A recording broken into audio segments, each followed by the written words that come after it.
Just a quick disclaimer before this video starts. What I'm saying in this intro is not what's gonna happen in this video, because we found another bad surprise on the E34. I'm gonna cover it on the last segment of this video, and next week's video will be on us fixing this bad problem. And it's a bigger problem, so that's gonna be at least 3 or 2 episodes of fixing that specific problem. Yeah, we're gonna have to take the motor out partially, but whatever. Hello and welcome back on the Daily Driven Classics channel. In the 3rd episode of the world's cheapest E34 series, we'll be doing a lot of work on the engine. First of all, and most importantly, we'll revive the cooling system with a brand new thermostat and a new thermostat housing. For the 3 leaky sensors, I went with Wemo and Hella parts, and unfortunately for the 3rd one I had to go with some off-brand just because it was not available at the time of ordering.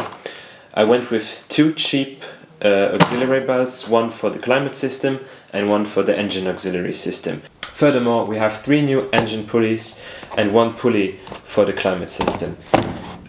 In the 2nd and in the 1st episode, I unfortunately forgot to record a cost breakdown, but just to give you a quick reminder, I paid $500 for the car, $120 for the towing, and the new plates I got were $39.26.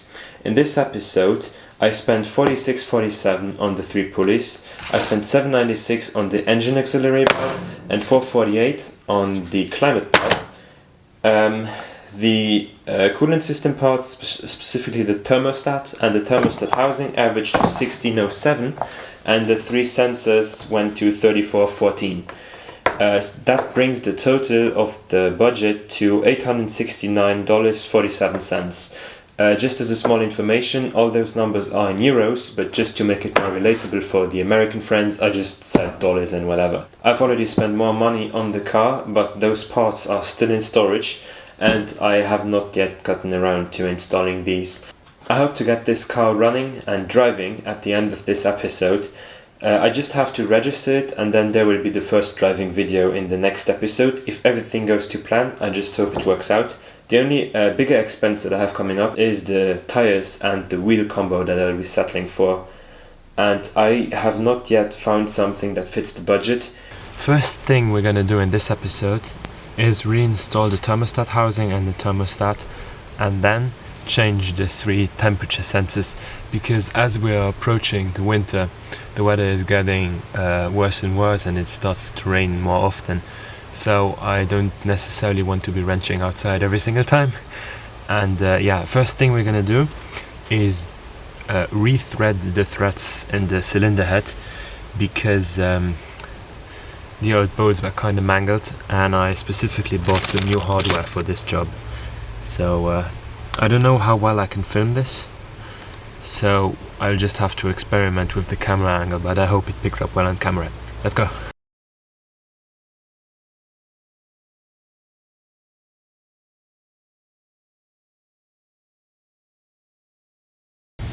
Now we're gonna quickly reinstall a new thermostat and a new thermostat housing. They are keyed with this thing and this knob right here, so it only goes in one way.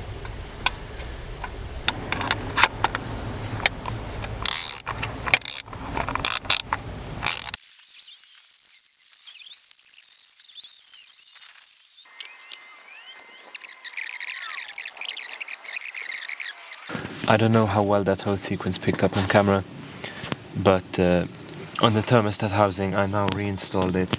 Unfortunately, one of the previous owners literally messed up 2 threads of the 3, and just instead of going up a tap size or welding it and putting new threads in it, he just put in threads at an angle from the original thread, so it's no longer in the original position. So we're just gonna run it, and it sits flush right now, but if it is still leaking coolant, then I will have to pull the whole head.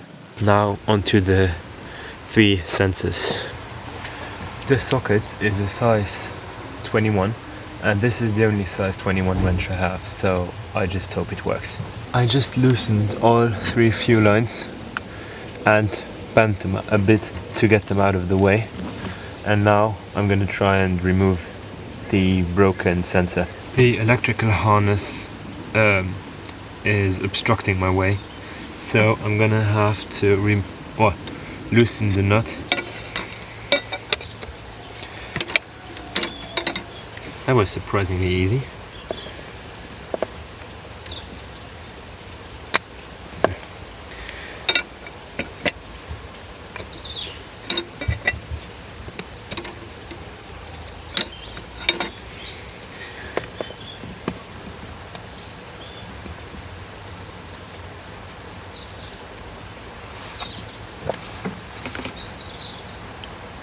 That is the broken sensor, and we lost our gasket right here. This is the offending article. Now we're going to change it. New sensor and a new copper gasket. Putting it in with a new copper gasket. I don't have torque specs for this anyways. I wouldn't be able to fit a nice torque wrench on there, so I'm just gonna snug it up with like this is good, I think, or maybe a bit more. Certainly not more than that. Don't want to jinx it. The sensor is heavily corroded inside, but the car ran just fine without that sensor. So I'm just going to put it on. Unfortunately, I even don't have electrical cleaner anymore, so right now I can't clean it, and I'm not going to take out the whole engine harness just to fix that. So I'm just going to put it on and call it a day. I just replaced that one specific sensor, but bought all three in case any of the other two start acting up. So I'm just going to run it like this and hope for the best. I'm going to snug those three up again. Just a tad bit, not too much.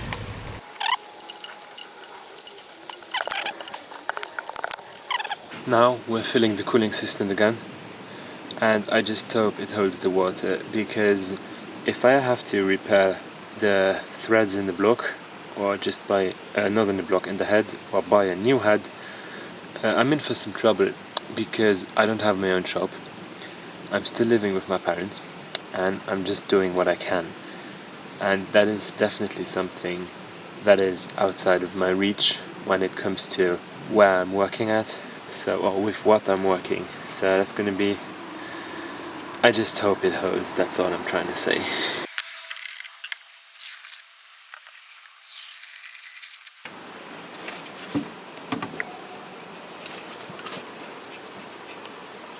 Please kill me. I don't know how well it is picking up on camera, but